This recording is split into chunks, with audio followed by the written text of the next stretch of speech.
Have you ever wondered why a man who texted you yesterday saying you're the best thing in his life is completely silent today? Picture this. You're sitting with your phone, staring at that last message you sent hours ago, and nothing. Total silence. Your mind races, your heart pounds, and a voice in your head whispers, "What did I do wrong?" Sigmund Freud would tell you that you're witnessing one of the most powerful and destructive defense mechanisms of the human psyche. Ignoring isn't a random reaction, but a deep psychological game playing out in a man's unconscious mind. It's an attempt to gain control over a situation where he feels powerless. What you interpret as personal rejection is actually often the expression of his own inner conflicts, his repressed fears, and his inability to handle genuine emotions. Freud recognized over a century ago that human behavior is rarely what it appears to be. The dark side of ignoring reveals more about him than about you. If you want to understand what's really going through his mind and decode the hidden mechanisms of his psyche, then these next 6 insights will forever change your understanding of male behavior. The first signal of his dark side shows itself in how he suddenly cuts off all communication, as if you've ceased to exist. This behavior isn't coincidental, but a powerful defense mechanism that Freud would have identified as a form of emotional regression. Imagine this. Last night, you had an intense conversation. He opened up, talked about his dreams, his fears, maybe even his feelings for you. But today, he doesn't respond to your messages. He's online, you can see it, but your words bounce off an invisible wall. This silence isn't passive, it's an active decision from his unconscious. Freud would explain that men in such moments activate a primitive defense strategy. Silence becomes a weapon because it gives the man back the illusion of control. The moment he opened up to you, he became vulnerable. This vulnerability scares his ego so much that it immediately builds a protective wall. Ignoring is that wall. What happens in his unconscious is a fascinating psychological process. His mind splits reality into 2 parts, the part where he desires and values you, and the part where you represent a threat to his emotional security. To deal with this inner conflict, he chooses the simplest solution. He acts as if you don't exist. This behavior is particularly insidious because it makes you doubt yourself. You wonder what you might have said or done. You analyze every word of your last conversation. But the truth is, his silence has little to do with you and everything to do with his own inability to handle emotional closeness. The defense mechanism of silence serves multiple functions for him simultaneously. It protects him from further emotional vulnerability, gives him a sense of power over the situation, and forces you into a position of uncertainty. Unconsciously, he hopes you'll pursue him, that you'll make an effort to win back his attention. This shifts the power dynamic in the relationship in his favor. Freud would have interpreted this behavior as an expression of the death drive, the unconscious tendency to destroy connections with other people to protect one's own ego from injury. Silence becomes the slow poison that corrodes the relationship from within. Have you ever noticed how this type of ignoring makes you give more and more of yourself while he gives less and less? This isn't coincidence, but part of his unconscious plan for emotional self-preservation. But this is just the beginning. What happens next, when his unconscious takes control, is even more frightening, and it has to do with how he projects his own weaknesses onto you. The second dark signal reveals itself in how he suddenly begins criticizing you for traits that are actually his own. This psychological projection is one of the most powerful and destructive mechanisms Freud discovered in the human psyche. Picture this situation. After days of silence, he suddenly contacts you again, but not with an apology or explanation. Instead, he accuses you of being too emotional, too clingy, too demanding. He blames you for making the relationship complicated, even though he was the one who created chaos by disappearing. His words hit you like arrows because they seem so unjust. What's happening here is a fascinating glimpse into the depths of the male psyche. Freud recognized that people tend to project their own unacceptable traits and impulses onto others rather than face them. When he calls you too emotional, he's projecting his own overwhelming emotionality onto you. When he calls you clingy, it's his own desperate longing for connection that he can't bear. This projection mechanism serves an important function for his wounded ego. By transferring his weaknesses to you, he can maintain the illusion that he's strong, independent, and emotionally stable. You become the scapegoat for his own psychological deficits. His inability to handle intimacy becomes your neediness. His fear of vulnerability becomes your drama. Freud would understand this projection as an expression of the repression mechanism. The man's unconscious cannot accept that he himself is emotionally chaotic, insecure, and needy. This truth is so threatening to his self-image that it must be completely repressed into the unconscious. But repressed content doesn't simply disappear. It manifests in distorted forms. The projection serves yet another, even more insidious function. It makes you the problem. Suddenly, it's not his communication problems or emotional disappearing that's the focus, but your alleged character flaws. He skillfully turns the situation around so that you have to justify yourself instead of him taking responsibility for his behavior. This projection becomes particularly vicious when combined with gaslighting. He'll convince you that you're overreacting when you address his behavior. "You're making drama out of everything" becomes his favorite phrase. Yet he's the one constantly triggering emotional roller coasters through his unpredictable behavior. Freud would have recognized a narcissistic component in this behavior too. The man doesn't just project his weaknesses onto you, but also makes you the bearer of his own self-hatred elements. Everything he can't accept about himself, he now sees in you. You become the mirror of his own depths, and that's why he must reject and criticize you. This projection can become so strong that he begins holding you responsible for things completely outside your control. His bad mood becomes your fault. His work problems arise because you distract him. His inability to make decisions is due to your pressure. Do you recognize these patterns in your own experiences? Have you ever caught yourself apologizing for traits that he actually possesses? But this isn't the end of his psychological manipulations yet.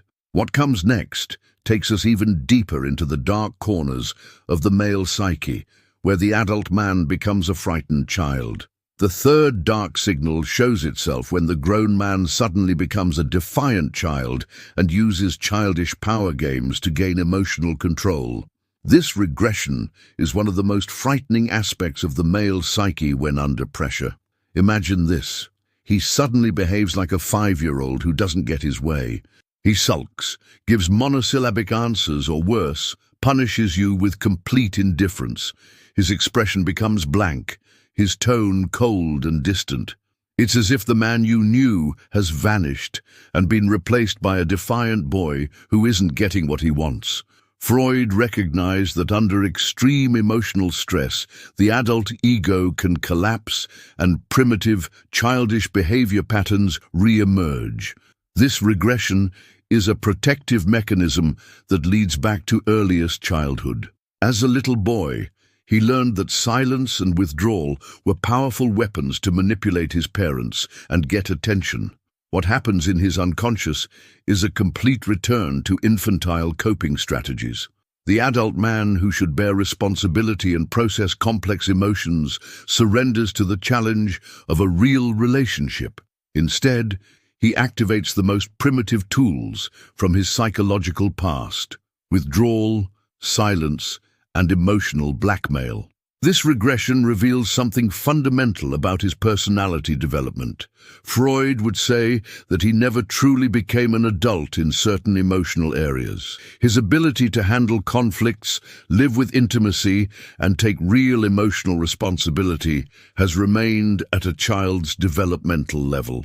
This regression becomes particularly insidious because it forces you into the mother role.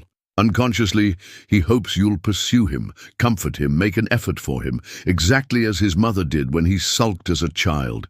He wants you to take over the emotional work that he can't or won't do himself. The childish power he wields, unfortunately, often works frighteningly well.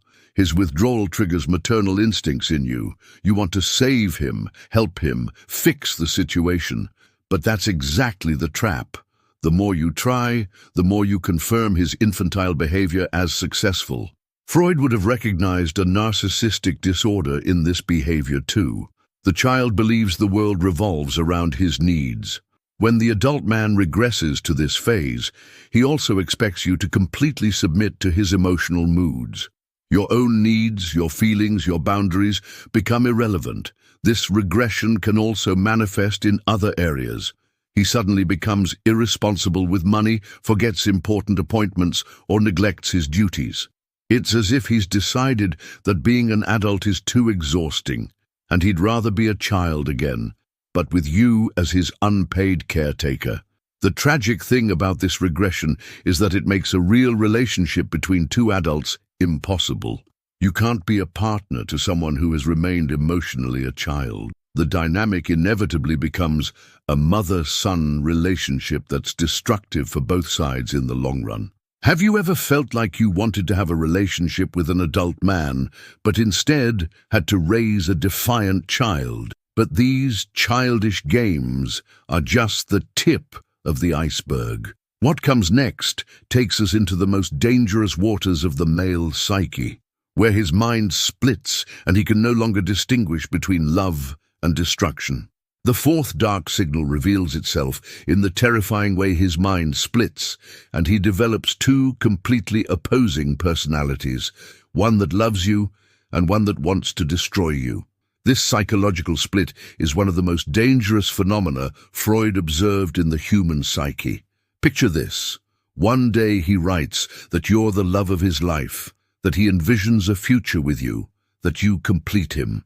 The next day, he treats you like a stranger, ignores your messages, and behaves coldly and dismissively. It's as if he completely changed his personality overnight. You wonder which of the two men is the real one. The truth is, both are real, and that's what's frightening about it. Freud recognized that human consciousness, under extreme pressure, can develop a defense strategy he called splitting. The ego divides into two or more parts that can act independently without the person being aware of the contradictions.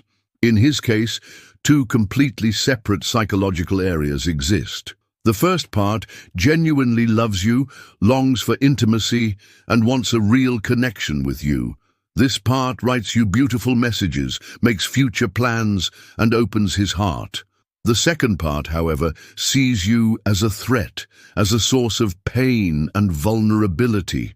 This part wants to remove you from his life, hurt you before you can hurt him. This split often arises from traumatic experiences in the past. Perhaps he was deeply hurt, betrayed or abandoned in previous relationships. His unconscious then developed a survival strategy, creating one part of himself that can love and another part that immediately destroys that love before it can become dangerous.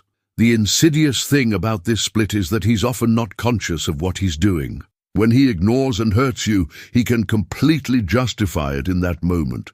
The loving part of his personality isn't active then, so it practically doesn't exist. When later, the loving part regains control, he genuinely can't explain why he treated you that way. Freud would have understood this split as an extreme protective mechanism of the ego. The unconscious splits the contradictory feelings rather than integrating them, because integration would be too painful. It's easier to have two separate self-versions than to face the fact that one can simultaneously love and fear, desire and reject. This psychological split can also manifest in other areas of his life. Perhaps he's a completely different person at work than at home. With friends, he shows a different personality than with you. It's as if he wears different masks, but these masks have become so real that they've developed independent identities. For you, living with a split man is like living in an emotional minefield. You never know which version of him you'll encounter, the loving man or the cold stranger. This unpredictability wears you down psychologically and keeps you constantly on guard. The dangerous thing is that both parts of his personality are authentic. When he says he loves you, he means it completely in that moment.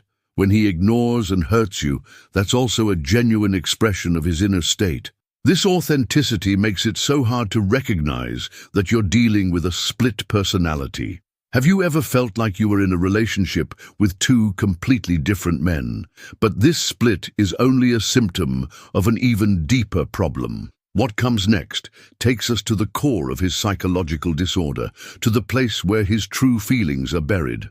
The sixth and most dangerous signal of his dark side shows itself when his wounded ego takes complete control and he no longer sees you as a human being, but as an object of his narcissistic revenge. This narcissistic injury is the point where all his other psychological problems merge into a destructive force. Imagine this: you've done something that threatens his idealized self-image. Perhaps you criticized him, expressed a different opinion, or worse yet, you showed that you don't need him. In that moment, something terrifying happens in his mind. The man who once adored you transforms into someone who wants to destroy you.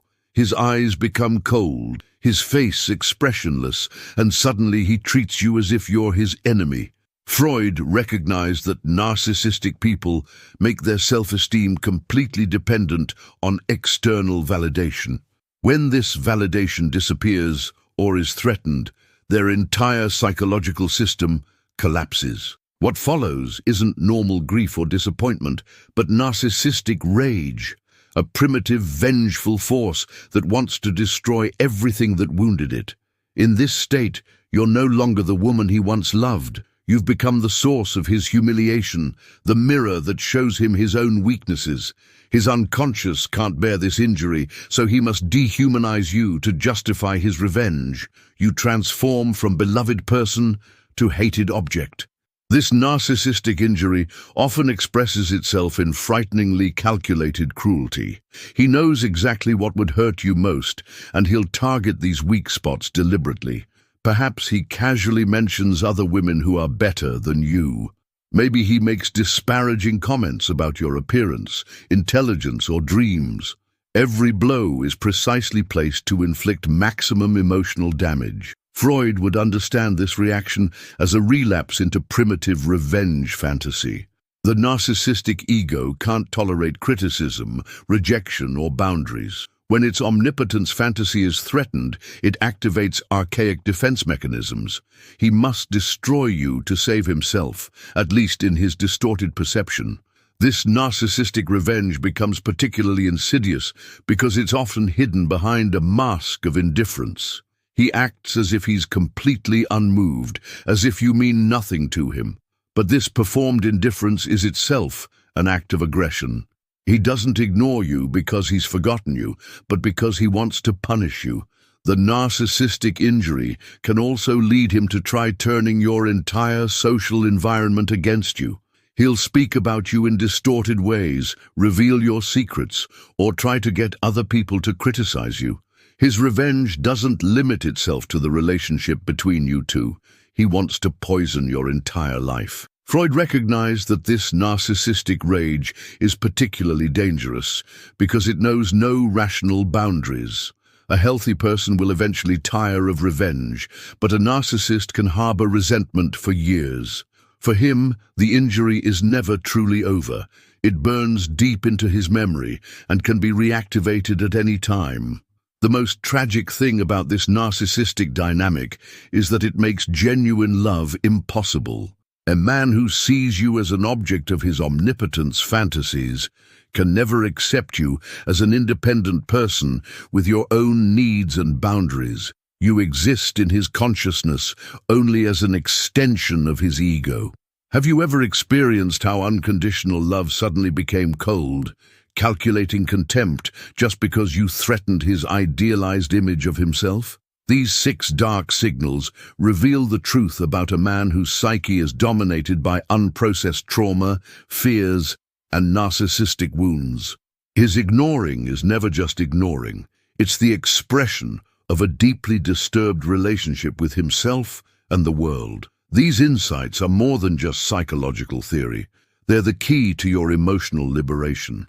When you understand that his behavior has nothing to do with your worth, but everything to do with his own unresolved trauma, you can finally stop questioning yourself. What hidden truth about your own strength could change your life if you realize that you're never responsible for another person's psychological wounds? Comment below what city you're watching from. I'm curious to see how far these insights about human psychology travel. If this video helped you understand the dark sides of male behavior, give it a thumbs up and subscribe to the channel for more profound psychological insights.